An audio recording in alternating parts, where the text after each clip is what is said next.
Shalom jemaat yang dikasihi oleh Tuhan. Dalam episode kali ini kita belajar satu topik firman Tuhan yang saya beri judul adalah saat doa belum dijawab. Saat doa belum dijawab. Mungkin banyak di antara kita sedang menanti dari doa-doa yang kita sudah naikkan kepada Tuhan. Nah, kita akan belajar hari ini bagaimana Tuhan pada akhirnya bisa menjawab doa saat kita menanti-nanti. Apa yang kita harus lakukan? Respon apa?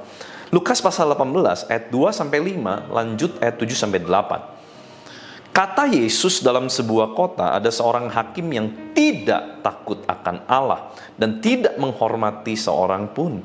Dan di kota itu ada seorang janda yang selalu datang kepada hakim itu dan berkata, "Belalah aku terhadap lawanku."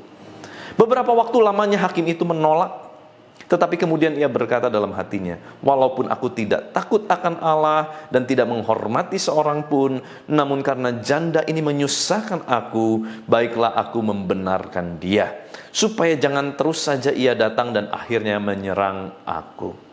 Tidakkah Allah akan membenarkan orang-orang pilihannya yang siang malam berseru kepadanya? Dan adakah ia mengulur-ulur waktu sebelum menolong mereka? Aku berkata kepadamu, ia akan segera membenarkan mereka.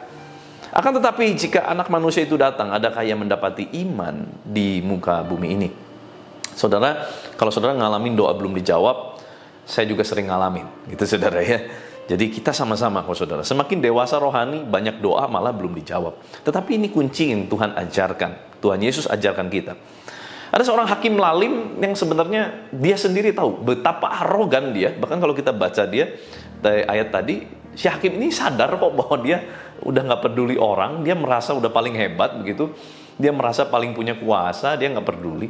Tetapi ini Yesus membandingkan antara seorang yang sangat powerful dengan orang yang bukan siapa-siapa, no one, nobody, dan mungkin nobody cares. Tidak ada orang peduli. Janda, gitu ya.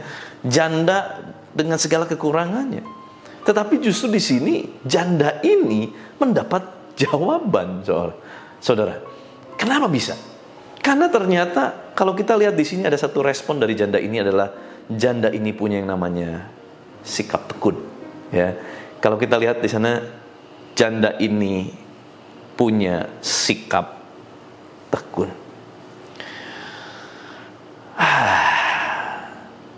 Tuhan bilang gini, kalau hakim yang lalim, artinya hakim yang gak tahu aturan, gak tahu etika, gak peduli orang, model begitu aja bisa akhirnya menjawab doa, ya, menjawab keinginan dari janda ini.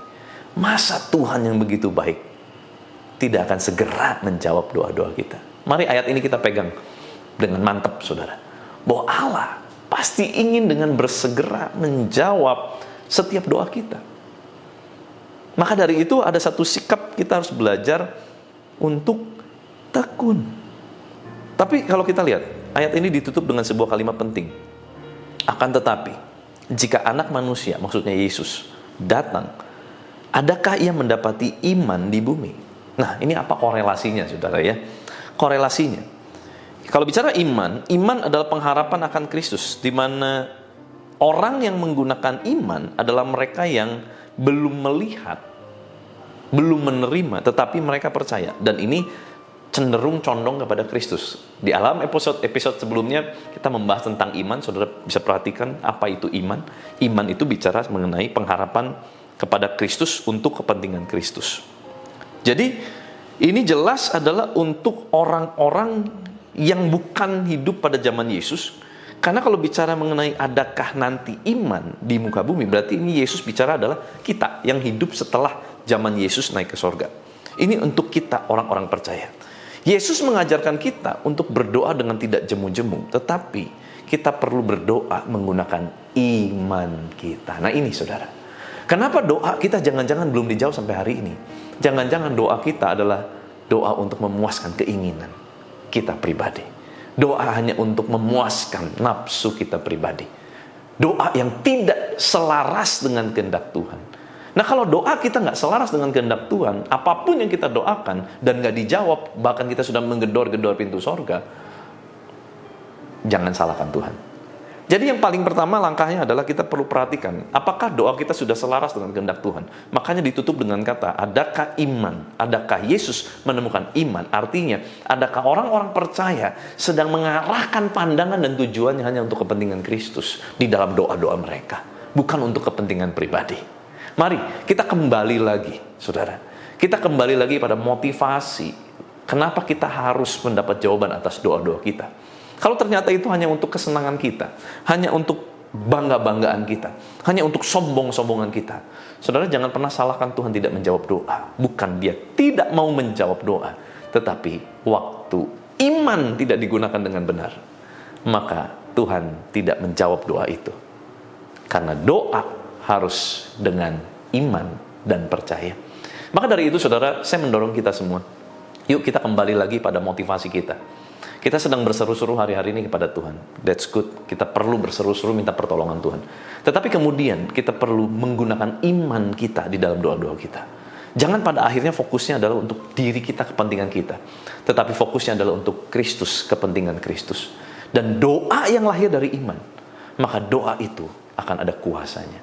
Saya berdoa buat saudara semua, supaya doa kita adalah doa yang lahir dari iman. Yang artinya semua termotivasi hanya untuk kepentingan Kristus. Izinkan saya berdoa buat saudara. Tuhan terima kasih. Terus perkuat iman kami. Terima kasih firman-Mu mengajar kami, mengingatkan, menegur kami tentang bagaimana kami berseru-seru dengan tekun dalam doa kami.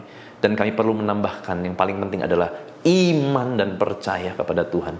Bahwa doa yang kami tekuni ini bukan untuk bangga-banggaan kami, bukan untuk kepentingan pribadi kami, tetapi untuk nama Tuhan dimuliakan. Dan kalau Tuhan sudah menjawab setiap doa pergumulan kami akan menyaksikan betapa besar, ajaib, dahsyat Allah yang kami sembah di dalam nama Tuhan Yesus Kristus.